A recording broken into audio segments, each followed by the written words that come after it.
विनाश काले विपरीत बुद्धि, ये कहावत आज की राजनीति में प्रधानमंत्री मोदी ने फिर जीवित कर दी है। जो हिंदू महासभा कभी मोदी भक्तों में गिनी जाती थी, इस नोटबंदी के सैलाब ने उसकी आंखों पर पड़े भक्ति के चश्मे को भी धो दिया है। वो आज खुद स्वीकार करती है, मोदी एक मुखौटा था जो हिंदुत्व के नाम पर हमारे सर पर बैठकर राज करने लगा। वो एक अयोग्य राजा सिद्ध हुआ। मोदी अहंकारी हो गए हैं, भोली भाली जनता को ठग रहे हैं। वो भ्रष्टाचार, बेईमानी, कालाबाजारी सिखा रहे हैं। ये कहना है हिंदू महासभा की डॉक्टर शगुन पांडे का।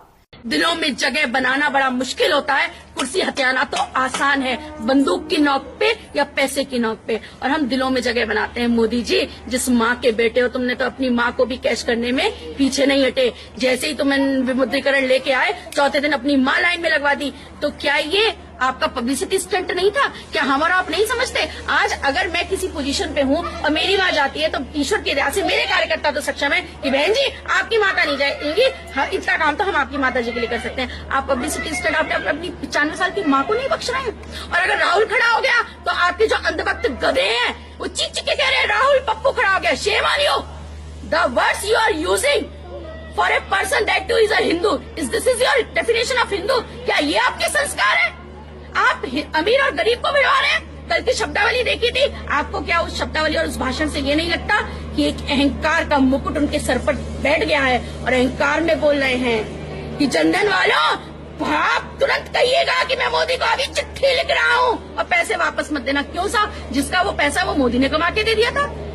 मैं तो कह रही हूँ बिजनेसमैन है। जब इस देश का सिस्टम ऐसा है और उसका पैसा है और वो उसको इंतजाम कर रहा है और 2.5 लाख में से कुछ ना कुछ तो उस गरीब को दे रहा है और आप उसे शिक्षा दे रहे हैं बेईमानी की, इसका मतलब आप क्या सिखा रहे हैं? बेईमानी सिखा रहे हैं, आप भ्रष्टाचार सिखा रहे हैं, आप काला बाजारी सिखा रहे हैं। वाह जी वाह, आप ईमानदारी की चादर ओढ़ के अपने बच्चों को ये शिक्षा दे रहे हैं।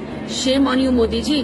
मैं वही थी जो 2.5 साल पहले, मैं अपने बेटे का वीडियो आप लोग को दिखूंगी जिसमें मैंने ये डायलॉग सिखा के बच्चे को स्कूल में भेजा था कि अच्छे दिन आने वाले हैं। पर माफ करो, इतने अच्छे दिन की उम्मीद मुझे नहीं थी कि मेरी माताओं बहनों को, बुजुर्गों को रुलाओगे। और मैं इतनी स्वार्थी नहीं हूँ कि अगर मैं दर्द में नहीं हूँ तो मैं दूसरे का दर्द ना। मैं राजनीति एक समाज सेवा का पर्याय है और मैं उसी परिप्रेक्ष्य से कर रही हूँ। Modi ji, Shem on you. Doctor पूजा शगुन पांडे आपको चैलेंज देती है, मन की बात करते हैं, जनता को अपने आप से कहते हैं, एक स्त्री होने के नाते, इस देश की नागरिक होने के नाते और बहन होने के नाते आपको मैं चैलेंज दे रही हूँ।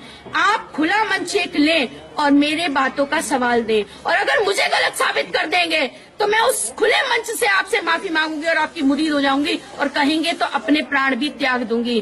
परंतु अगर आप हार गए तो आपको सत्ता से तुरंत जो है त्याग पत्र देना होगा। मैं किसी राजनीतिक पार्टी की राष्ट्रीय सचिव होने के नाते आपको ये बात नहीं कह रही हूँ। मैं एक हिंदुस्तानी महिला, स्त्री, माता, बहन होने के नाते अपने देश के राजा से गुहार लगा रही हूँ। अगर है हिम्मत तो डॉक्टर पूजा शगुन पांडे से 2-2 बातें खुले मंच पर करें, मजा आ जाएगा, विपक्ष भी चुप हो जाएगा और आप ठीक है तो आपकी जय, नहीं तो इस देश की जय। मुझे मेरी जय फिर भी नहीं चुप।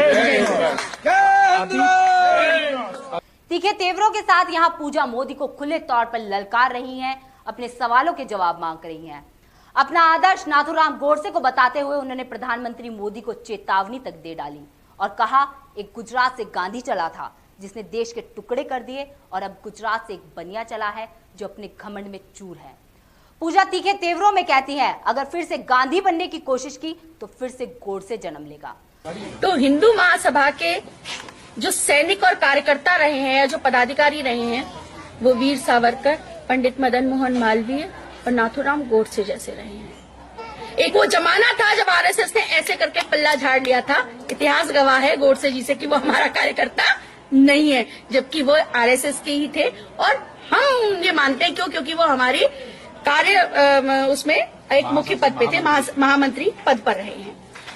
तो बस आगाह कर देना चाहती हूँ, ऐसा कुछ प्रतीत हो रहा है, मेरा व्यक्तिगत आभास है कि एक गुजरात से गांधी चला था जिसने बापू बनने की चाहत में इस देश के टुकड़े कर दिए थे और पाकिस्तान दे दिया था। और आज फिर कुछ ऐसा ही लग रहा है कि एक गुजरात से फिर कोई बनिया चला है जो महत्वाकांक्षा के चलते, और मोदी मोदी, कल उनके शब्द बड़े घमंड के थे कि जो लोग मनी मनी करते थे आज वो मोदी मोदी कह रहे हैं। वाह जी वाह, ऐसा तो भगवान राम ने स्वतः कभी नहीं कहा कि तुम राम नाम जपो। हमारे इष्ट मर्यादा पुरुषोत्तम राम ने कभी नहीं कहा। तो उनका जो घमंड है तो उन्हें आगाह कर देना चाहती हूँ कि इस संगठन को सत्ता का लालच कभी नहीं रहा। ये संगठन क्रांतिकारियों का संगठन है, सच्चे देशभक्तों का है। अगर मेरे को भी अभी गोली कोई मार दे इस देश के लिए तो मुझे नाम नहीं चाहिए, लो चाहे मत लो। क्यों? क्योंकि अपनी माँ की सेवा करने के बाद उसे कोई छपवाता नहीं है। ठीक उसी प्रकार से ध्यान रखिएगा, अगर फिर से गांधी बनने की कोशिश की तो हम सत्ता में आ पाए ना आ पाए, हम और कुछ कर पाए ना कर पाए, लेकिन गोडसे को जन्म फिर से दे देंगे। तो पूरी तरह से मोहभंग दिखाई दे रहा है मोदी भक्तों का, जो अब डीमोनेटाइजेशन की मांग उठा रहे हैं। धन्यवाद।